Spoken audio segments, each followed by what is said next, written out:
ہے میرے خواجہ کا، خواجہ ہند کے راجا کا، یہ دیس تو اعلیٰ حضرت کا، یہ دیس نظام الدین کا ہے، یہ دیس تو اعلیٰ حضرت کا، یہ دیس نظام الدین کا ہے، شاہ عالم شاہ مینا، یہ دیس تو قطب الدین کا ہے، مختوم علی اور حاجی علی، یہ دیس تو تاج الدین کا ہے،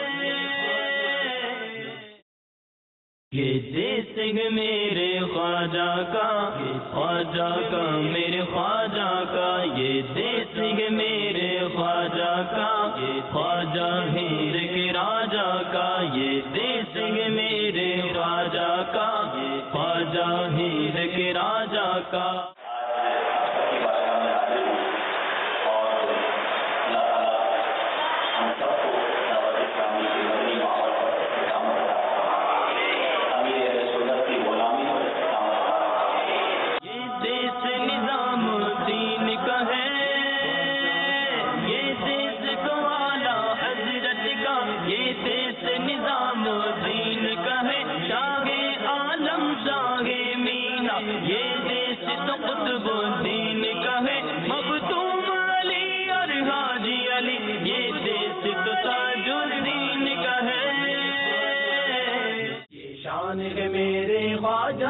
یہ شان ہے میرے خواجہ کی، یہ شان ہے میرے خواجہ کی، یہ شان ہے میرے خواجہ کی، خواجہ کی میرے خواجہ کی، یہ شان ہے میرے خواجہ کی، خواجہ کی میرے خواجہ کی، یہ شان ہے میرے خواجہ کی، یہ شان ہے میرے خواجہ کی، یہ شان ہے میرے خواجہ کی، یہ شان ہے میرے خواجہ کی، یہ شان ہے میرے خواجہ کی، بے خوف خدا کا نام لیا، یہ شان ہے میرے خواجہ کی، بے خوف خدا کا نام لیا، یہ شان ہے میرے خواجہ کی، اسلام کا یوں پرچار کیا، اسلام کا یوں پرچار کیا، یہ شان ہے میرے خواجہ کی، یہ شان ہے میرے خواجہ کی، یہ شان ہے میرے خواجہ کی، یہ شان ہے میرے خواجہ کی، یہ شان ہے میرے خواجہ کی، خواجہ کی میرے خواجہ کی، یہ شان ہے میرے خواجہ کی، خواجہ کی میرے خواجہ کی، یہ شان ہے میرے خواجہ کی، یہ شان ہے میرے خواجہ کی، یہ شان ہے میرے خواجہ کی، یہ شان ہے میرے خواجہ کی، یہ شان ہے میرے خواجہ کی، یہ پالی وہ جوگی جادوگر خواجہ کے قدموں میں گر کر، یہ پالی وہ جوگی جادوگر خواجہ کے قدموں میں گر کر، رو رو کے توبہ کرنے لگا، رو رو کے توبہ کرنے لگا، یہ شان ہے میرے خواجہ کی، یہ شان ہے میرے خواجہ کی، یہ شان ہے میرے خواجہ کی، یہ شان ہے میرے خواجہ کی، یہ شان ہے میرے خواجہ کی، خواجہ کی میرے خواجہ کی، یہ شان ہے میرے خواجہ کی۔ میٹھے میٹھے اور پیارے پیارے اسلامی بھائیوں اور مدنی چینل کے ناظرین، الحمدللہ عز و جل دعوت اسلامی کے ہفتہ وار سنتوں بر اجتماع ہر جمعرات کی رات دنیا کے سینکڑوں ہزاروں مقامات پر ہوتے ہیں۔ الحمدللہ ثم الحمدللہ آج دعوت اسلامی کے ہفتہ وار اجتماع میں ہند کے شہر بمبئی اور بمبئی کے فیضان مدینہ میں ہماری حاضری ہے۔ اللہ کریم ہم سب کا جمع ہونا اپنی بارگاہ میں قبول فرمائے۔ الحمدللہ دعوت اسلامی کے مراکز دنیا بھر میں بنتے چلے جا رہے ہیں، اور آج مدنی چینل کے ناظرین جس فیضان مدینہ کو دیکھ رہے ہیں، یہ فیضان مدینہ بمبئی میں موجود ہے، اور الحمدللہ اس شہر کو قبلہ شیخ طریقت امیر اہل سنت اولیاء کرام کی محبت سے سرشار شخصیت حاجی علی نگر کے نام سے پکارتے ہیں کہ یہاں حاجی علی رحمۃ اللہ تعالی علیہ کا مبارک مزار فائز الانوار موجود ہے۔ اللہ تعالی ہم سب کو اولیاء کرام کی محبتوں سے منور اور سرفراز فرمائے۔ آج ہم میں سے بہت سارے ایسے اسلامی بھائی ہوں گے کہ جو تکلیف آتی ہے، جب ہاتھ تنگ ہو جاتا ہے، جب کوئی پریشانی آتی ہے، شکوہ، شکایت، واویلا. اے میرے نیچے اسلامی بھائیوں، شاعر کہتا ہے نا، زباں پر شکوائے رنج و علم لایا نہیں کرتے، زباں پر شکوائے رنج و علم لایا نہیں کرتے، نبی کے نام لیوا غم سے گھبرایا نہیں کرتے. تکلیف آ جائے، پریشانی آ جائے، تنگی آ جائے تو صبر کیا جاتا ہے. اور بعض اوقات بہت کچھ ہوتا ہے پھر بھی ہاتھ تنگ ہو جائے تو لوگ واویلا کرتے ہیں. فریج بھرے ہوئے ہوتے ہیں، پیسے بہت ہوتے ہیں، تھوڑا سا نقصان ہو جائے تو موڈ آف ہو جاتا ہے. سب کو بتاتے ہیں. مثال کے طور پہ کسی کا موبائل فون غائب ہو جائے یا خراب ہو جائے یا چوری ہو جائے، سب کو بتاتا ہے میرا موبائل فون کھو گیا، موبائل فون چوری ہو گیا. تکلیف آئی سب کو بتانا ہے، سر میں بہت درد ہے، پیٹ میں بہت تکلیف ہے، آج کل کاروبار بڑا مندہ ہے. مجھے بتائیے یہ سب کو بتانے سے آپ کو فائدہ کیا ہو رہا ہے؟ ہاں، صبر کا ثواب آپ کا جا رہا ہے. اللہ تبارک و تعالیٰ کے اتنے احسانات بھول کر تھوڑی سی تکلیف آئی تو سب کو بتانے چلے ہو. حضرت رابعہ بصریہ رضی اللہ تعالیٰ عنہا نے ایک بڑی پتے کی بات کہی. ایک شخص ماتھے پر پٹی باندھ کر کہیں جا رہا تھا. آپ نے پوچھا پٹی کیوں باندھی ہے؟ کہا بیمار ہوں، سر میں درد ہے. آپ نے کہا اللہ تعالیٰ نے چند دن بیماری بھیجی تو تم نے پٹی باندھ کر لوگوں کو بتانا شروع کر دیا. جتنے دن صحت مند رہے کیا صحت کی پٹی باندھی تھی؟ بڑی چوٹ کرنے والی بات ہے. آج اپنا نفع کوئی نہیں بتاتا کہ میں کتنے کماتا ہوں، میرا کتنا فائدہ ہو گیا، آج بہت خوش ہوں، زبردست کاروبار ہوا ہے. وہ نہیں بتائیں گے. جس دن نقصان ہوگا اس دن سب کو بتائیں گے. تو یہ کیا ہے؟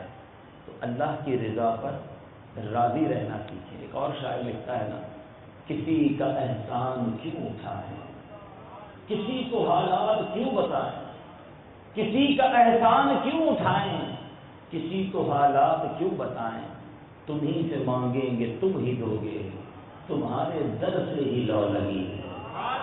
یہ سب تمہارا کرم ہے آقا کہ بات اب تک بنی ہوئی ہے. اے میرے نیچے پیارے اسلامی بھائی، بہرحال امام حسین نے تو کمپرومائز نہیں کیا، آپ نے تو سر نہیں جھکایا.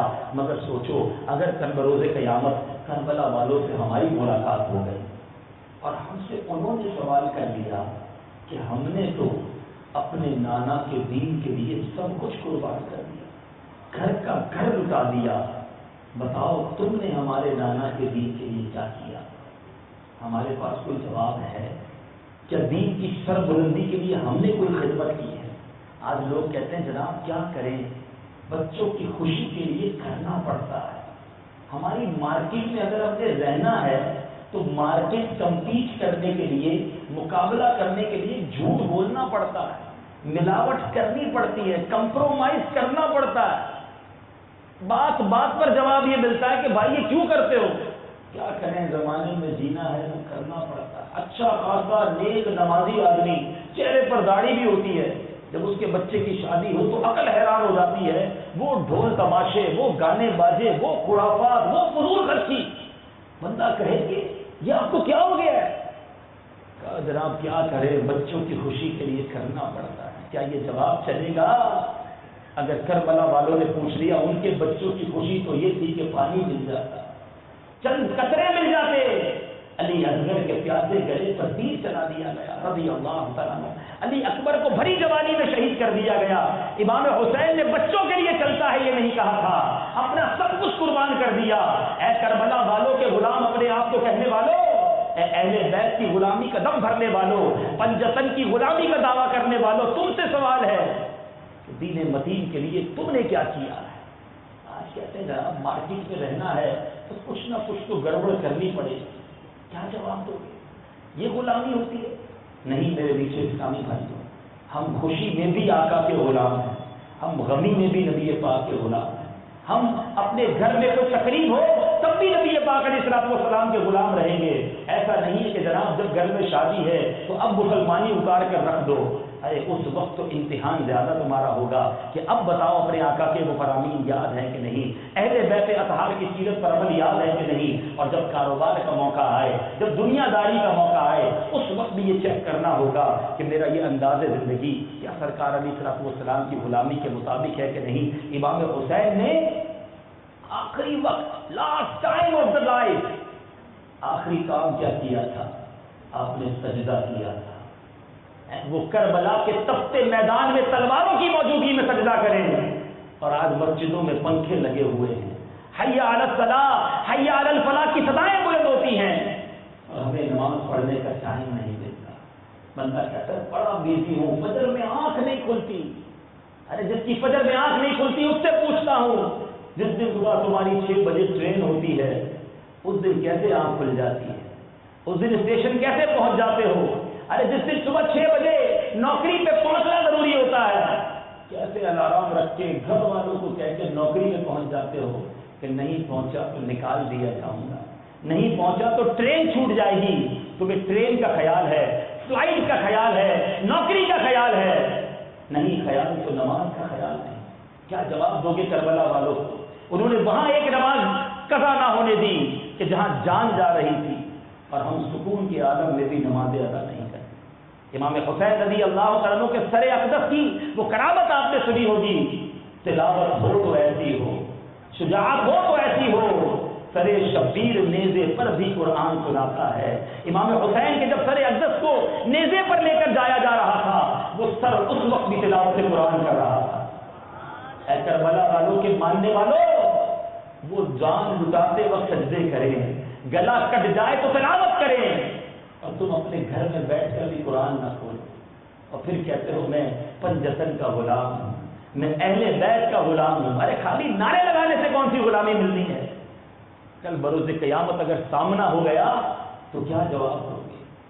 آج تو ہمارا حال یہ ہے کہ دین کی سر بلندی تو دور کی بات ہے، ہم میں سے کئی لوگ تو وہ ہیں جو دین کو بدنام کر رہے ہیں، اسلام کا نام برباد کر رہے ہیں. ایسا ہوتا ہے مسلمان؟ ارے پہلے کے دور میں مسلمان ایسے ہوتے تھے، لوگ دیکھتے تھے کلمہ پڑھ کر مسلمان ہو جاتے تھے. جب غلام ایسا ہے تو آقا کیسے ہوں گے؟ مگر سچ بتاؤ، آج ہم سے کاروبار کر کے، آج ہم سے ملاقات کر کے، آج ہماری صحبت اٹھا کر کیا کوئی غیر مسلم مسلمان ہو سکتا ہے؟ آج مسلمان کو دیکھ کر لوگ اسلام کو برا بھلا بولنے لگ گئے. جھوٹ بولنے میں مسلمان آگے، دھوکہ دینے میں مسلمان آگے، جرم کرنے میں مسلمان آگے، منشیات کے کام میں مسلمان آگے. ارے دنیا میں جب کوئی بڑا پرابلم آتا ہے ڈھونڈ ڈھانڈ کے نام مسلمان کا نکلتا ہے، سر شرم سے جھک جاتا ہے. آقا نے تو یہ نہیں سکھایا تھا، نبی پاک کی یہ تعلیمات تو نہ تھی. اس مسلمان کو کیا ہو گیا کہ یہ کن کاموں میں پڑ گیا؟ سوچیں، اپنے آپ کے بارے میں سوچیں کہ میں نے اب تک جیسی زندگی گزاری ہے، دین کا نام روشن کیا ہے یا مسلمانیت اور دین کا نام برباد کیا؟ کیونکہ میں نے اور آپ نے قیامت کے دن کربلا والوں سے ملنا ہے، ان سے ملے بغیر تو چارہ ہی نہیں نا. انشاءاللہ امام حسین، امام عرش مقام، امام حسن، بی بی فاطمہ، مولا علی، خاندان نبوت کے ساتھ جنت میں جانا ہے انشاءاللہ. یہ دیس میرے خواجہ کا، خواجہ کا میرے خواجہ کا، یہ دیس میرے خواجہ کا، خواجہ ہند کے راجہ کا، یہ دیس میرے خواجہ کا، خواجہ ہند کے راجہ کا، یہ دیس تو اعلیٰ حضرت کا،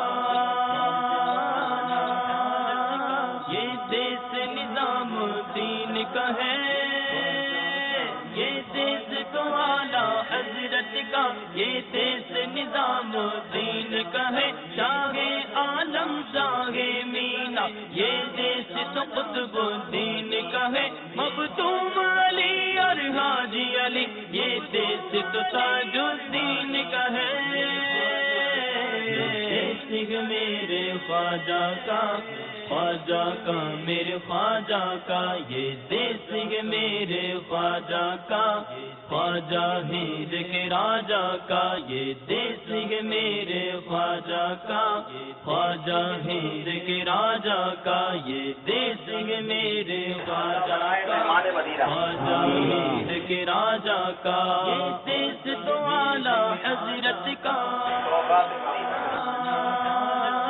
یہ دیس نظام دین کا ہے، یہ دیس تو اعلیٰ حضرت حضرت کا یہ دیس نظام دین کا ہے، شاہ عالم شاہ لنگر مدینہ، یہ دیس تو قطب دین کا ہے، مختوم علی اور حاجی علی یہ دیس تو تاج الدین کا ہے، لوٹ لو دیوانوں سوغات مدینہ، سنگ میرے خواجہ کا، خواجہ کا میرے خواجہ کا یہ دیس میرے خواجہ کا، خواجہ ہند کے راجا کا یہ سوغات مدینہ، میرے خواجہ کا، خواجہ ہند کے راجا کا، خواجہ ہند کے راجا کا، خواجہ ہند کے راجا کا۔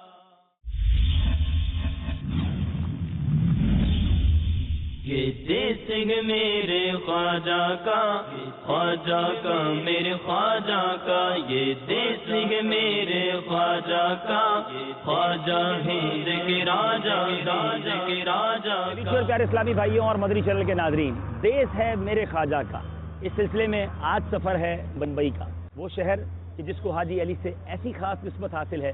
جب بھی شہر بمبئی یاد آتا ہے تو ایک خوبصورت مزار جو سمندر کے بیچوں بیچ ہے اس کی تصویر گویا آنکھوں میں بس جاتی ہے۔ آپ دیکھ رہے ہوں گے وہ عظیم و شان مزار، وہ مزار جو گویا سمندر پہ بھی حکومت کرتا ہے، وہ اللہ کے نیک بندے جو دلوں پر بھی حکومت کرتے ہیں۔ میری مراد حاجی علی رحمۃ اللہ تعالی علیہ کا مزار ہے، پر انوار ہے۔ دنیا بھر سے زائرین یہاں آتے ہیں، اللہ کی بارگاہ میں اس دربار پر آ کر دعا کرتے ہیں، اپنے من کی مرادیں پاتے ہیں۔ فیضان ان کا صدیوں سے جاری ہے اور انشاءاللہ تا قیامت جاری رہے گا۔ اللہ تعالی ہم سب کو اس مزار پر انوار کی برکتیں نصیب فرمائے۔ آئیے آپ کو ان کے مزار کی طرف لیے چلتے ہیں۔ بڑا ہی عجیب و غریب معاملہ ہے کہ بیچ سمندر میں ہیں، سمندر کے درمیان چلتے ہوئے گویا ان کے مزار کی طرف جایا جاتا ہے۔ ایسے اوقات بھی آتے ہیں کہ یہ راستہ بند بھی ہو جاتا ہے۔ جی ہاں، وہ کون سے اوقات ہوتے ہیں وہ بھی آپ کو بتائیں گے، ان کی کرامات کیا ہیں وہ بھی آپ سنیں گے، اور انشاءاللہ اللہ نے چاہا آپ کے مزار شریف کے اندر جا کر، آپ کے قدموں میں جا کر انشاءاللہ ہم بھی دعا کریں گے، آپ کے لیے بھی دعا کریں گے۔ سلسلہ دیکھتے رہیے، دیس ہے میرے خواجہ کا۔ صلو علی الحبیب صلی اللہ تعالی علی محمد۔ یہ دیس تو اعلیٰ حضرت کا، یہ دیس نظام دین کا ہے، شاہ عالم شاہ مینا یہ دیس تو قطب دین کا ہے۔ صلو علی الحبیب صلی اللہ تعالی علی محمد صلی اللہ علیہ وسلم۔ میرے بیچ پیارے اسلامی بھائیوں، مدنی چینل کے ناظرین، جیسے جیسے ہم حاجی علی رحمۃ اللہ تعالی کے مزار کی طرف جا رہے ہیں، اب بالکل بیچوں بیچ پانی میں ہیں، صرف ایک راستہ بیچ میں ہے۔ اور مزے کی بات یہ ہے کہ پانی کے مد و جزر کے وقت، یعنی جب پانی کی چڑھائی کا وقت آتا ہے، اور جو لوگ یہ سمندری معاملات جانتے ہیں کہ یہ قمری تاریخ سے، یعنی جب چاند کی 12، 13، 14، 15، 16 یہ جو ڈیٹس ہوتی ہیں، اس میں پانی بہت زیادہ اوپر کی طرف آتا ہے، تو بتانے والے بتاتے ہیں کہ تقریباً 3 دن مہینے میں ایسے آتے ہیں کہ جس میں کبھی 1 گھنٹے کے لیے، کبھی 2 گھنٹے کے لیے، کبھی رات میں اور کبھی دن میں پانی یہاں پر اتنا آ جاتا ہے کہ پھر یہ راستہ بھی بند ہو جاتا ہے، اس قدر پانی اوپر آ جاتا ہے۔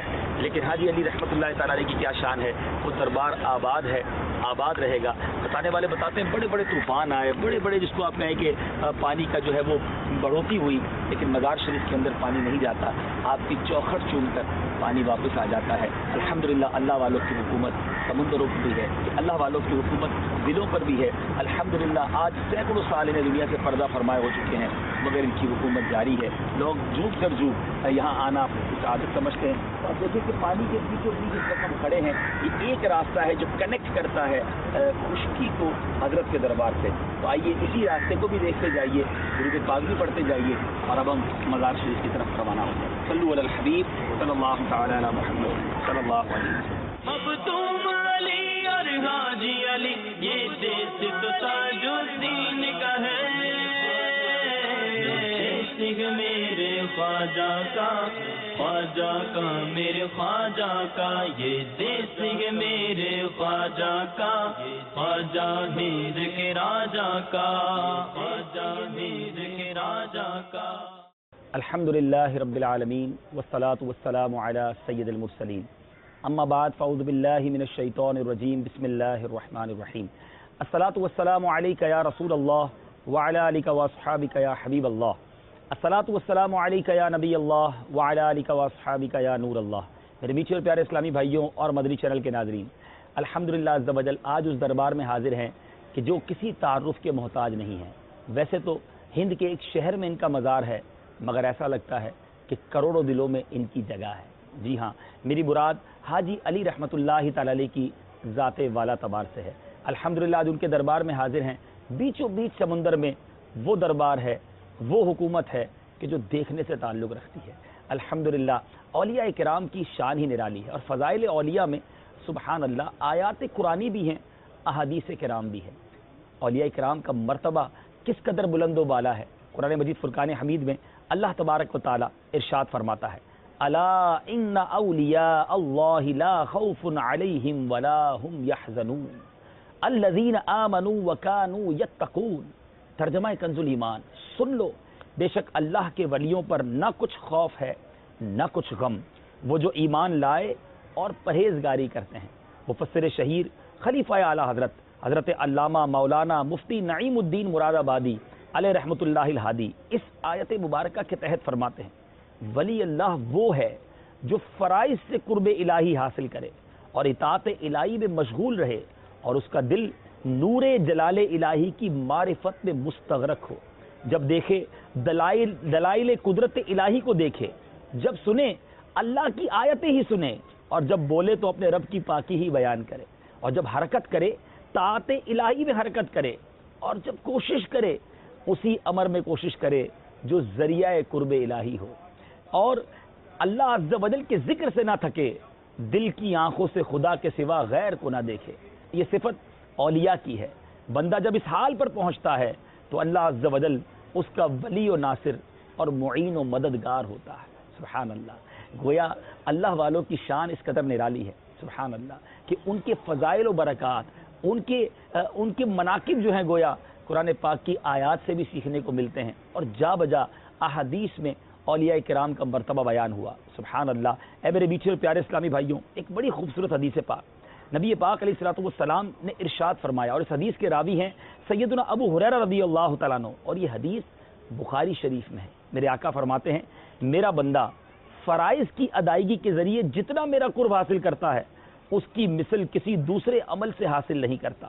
ایک روایت میں یوں ہے کہ میرا بندہ کسی ایسی شے سے میرا قرب نہیں پاتا جو فرض کو ادا کرنے سے زیادہ پسند ہو، اور میرا بندہ نوافل کی کثرت سے میرے قریب ہوتا رہتا ہے، یہاں تک کہ میں اس کو اپنا محبوب بنا لیتا ہوں، اور جب میں اسے محبوب بنا لیتا ہوں تو میں اس کا کان بن جاتا ہوں جس کے ذریعے وہ سنتا ہے، میں اس کی آنکھ ہو جاتا ہوں جس کے ذریعے وہ دیکھتا ہے، میں اس کے ہاتھ بن جاتا ہوں جس سے وہ پکڑتا ہے، اور میں اس کا پاؤں بن جاتا ہوں جس سے وہ چلتا ہے، اور اگر وہ مجھ سے مانگے تو میں اسے ضرور دیتا ہوں، اور اگر وہ مجھ سے پناہ طلب کرے تو میں اسے پناہ دیتا ہوں، اور مجھے کسی کام میں تردد نہیں جسے میں کرتا ہوں۔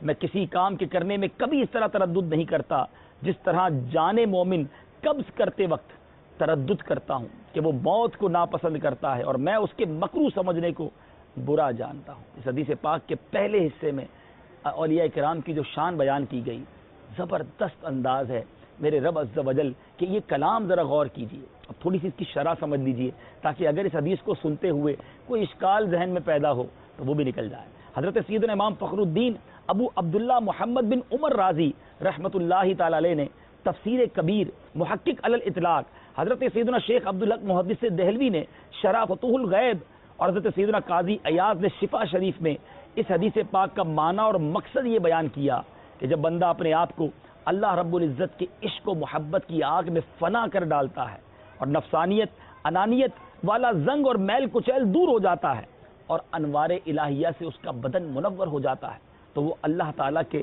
انوار ہی کی بدولت دیکھتا ہے، اور پھر انہی کی بدولت سنتا ہے، اس کا بولنا انہی انوار کے ذریعے سے ہے، اور اس کا چلنا پھرنا پکڑنا مارنا اسی کی طرف سے ہوتا ہے۔ حضرت سیدنا امام رازی علیہ رحمۃ اللہ والی کے مبارک الفاظ میں حدیث قدسی کا معنی اور منصب محبوبیت کی عظمت کا بیان سنیے۔ آپ فرماتے ہیں، اللہ رب العزت کا نور جلال جب بندہ محبوب کے کان بن جاتا ہے تو وہ ہر آواز کو سن سکتا ہے، نزدیک ہو یا دور۔ آنکھیں نور جلال سے منور ہو جاتی ہیں تو دور و نزدیک کا فرق ختم ہو جاتا ہے، یعنی ہر گوشائے کائنات پیش نظر ہوتا ہے، اور جب وہی نور بندے کے ہاتھوں میں جلوہ گر ہوتا ہے تو قریب و بعید اور مشکل و آسان میں اسے تصرف کی قدرت حاصل ہو جاتی ہے۔ اور یہ بات کیسے ہوتی ہے، یہ کیسے پاسبل ہے کہ اللہ کے نور سے بندہ دیکھے، اس کا چلنا پھرنا اٹھنا بیٹھنا پکڑنا یہ سارے معاملات انوار الہیہ سے ہوں، اس کی مثالیں بھی موجود ہیں اور مثالیں بھی احادیث میں موجود ہیں۔ امیر المومنین سیدنا عمر فاروق اعظم رضی اللہ تعالیٰ عنہ نے، اے میرے میٹھے اسلامی بھائیوں، ایک موقع پر حضرت ساریہ رضی اللہ تعالیٰ عنہ اور ان کے لشکر کو نہاون کے مقام پر مدینہ منورہ سے 1400 میل کی مسافت سے دشمنوں کے گھیرے میں آتے دیکھ کر فوراً رہنمائی فرمائی تھی اور ارشاد فرمایا، یا ساریۃ الجبل، یعنی اے ساریہ پہاڑ کا خیال کرو۔ ادھر حضرت امیر المومنین نے آواز لگائی اور حضرت ساریہ نے اس آواز کو سن کر اپنے آپ کو دشمن سے بچا لیا۔ آج تو موبائل فون کا دور ہے، سیٹلائٹ کا دور ہے، آواز دنیا کے ایک کونے سے دوسرے کونے میں پہنچانا بڑا آسان ہے۔ دیکھیں نا، میں اس وقت ممبئی میں بیٹھا ہوں اور آپ شاید اپنے گھر میں یہ سلسلہ دیکھ رہے ہیں۔ اب یہ ٹیکنالوجی کا دور ہے، مگر اس وقت آلموسٹ 1400 کلومیٹرز کا ڈسٹینس ہے، مگر حضرت عمر فاروق کی آواز کا وہاں تک پہنچنا، حضرت ساریہ کا سن لینا، اس پر ریئیکٹ کرنا اور اس برکت سے مسلمانوں کا وہ جنگ کو جیت جانا، اے میرے میٹھے اسلامی بھائیوں، یہ ہے نور الہی سے دیکھنا، یہ ہے نور الہی سے سننا۔ تو بہرحال آج اللہ کے ایک ولی کے دربار میں حاضر ہیں، آپ کی کرامتوں کا سلسلہ آج بھی جاری ہے۔ آج بھی دکھی دل، پریشان، بیمار، مصیبت زدہ یہاں پر آتے ہیں، اللہ رب العزت کی بارگاہ میں اس نیک بندے کا، اللہ کے اس ولی کا صدقہ پیش کرتے ہیں، اور رب العالمین اپنے اس ولی کے صدقے کئی دکھیاروں پریشان حالوں کی مدد فرماتا ہے، ان کی مشکلیں حل ہو جاتی ہیں۔ یاد رکھیں، اولیاء کرام کے دربار میں آ کر جو حاضری دے کر دعا کی جاتی ہے، بیسیکلی وہ رب عز و جل سے مانگا جاتا ہے، ان کا وسیلہ پیش کیا جاتا ہے اور ان کی برکت سے ہمیں یہ حاصل ہوتی ہے۔ صلو علی الحبیب صلی اللہ تعالی علی محمد صلی اللہ علیہ وسلم۔ یہ دیس تو اعلیٰ حضرت کا، یہ دیس نظام دین کا ہے، شاہ عالم شاہ مینا، یہ دیس تو قطب دین کا ہے، مختوم علی اور حاجی علی، یہ دیس تو تاج الدین کا ہے۔ دیس میرے خواجہ کا، خواجہ کا میرے خواجہ کا، یہ دیس میرے خواجہ کا، خواجہ ہند کے راجہ کا۔ تذکرہ ہو رہا تھا حاجی علی رحمۃ اللہ تعالی علیہ کا، سلسلہ ہے دیس ہے میرے خواجہ کا۔ اس سلسلے میں مختلف ہند کے مزارات اولیاء کے آپ مناظر بھی دیکھیں گے، اور اگلے سلسلوں میں انشاءاللہ ہم مزید فضائل اولیاء بھی سنیں گے۔ یاد رہے کہ ولایت جو ہے یہ اللہ کی عطا ہے۔ کرامات کا سلسلہ تو آپ کا آج بھی جاری ہے، لیکن آپ کی زندگی میں بھی ایک واقعہ بڑا مشہور ہے کہ آپ ایک جگہ سے گزرے، ایک عورت جو ہے غم زدہ تھی، رو رہی تھی، آپ نے پوچھا کیوں رو رہی ہو؟ یہ مزار بیچ میں کیوں بنایا گیا؟ کیا بمبئی والوں نے ایسا کیا تھا یا کچھ اور واقعہ تھا؟ آئیے بتاتے ہیں۔ بڑا ہی عجیب و غریب واقعہ ہے۔ یاد رہے یہ بحر عرب ہے، عربین سی ہے، اور آپ نے یہ وصیت کی تھی،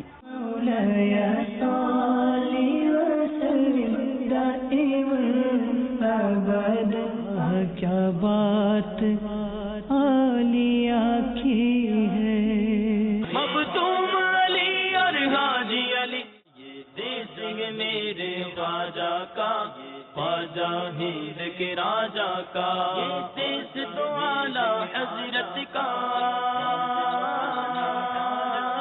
یہ دیس نظام دین کا ہے، یہ دیس تو اعلیٰ حضرت کا، یہ دیس نظام دین کا ہے، شاہ عالم شاہ مینا، یہ دیس تو قطب دین کا ہے، مختوم علی اور حاجی علی، یہ دیس تو تاج الدین کا ہے۔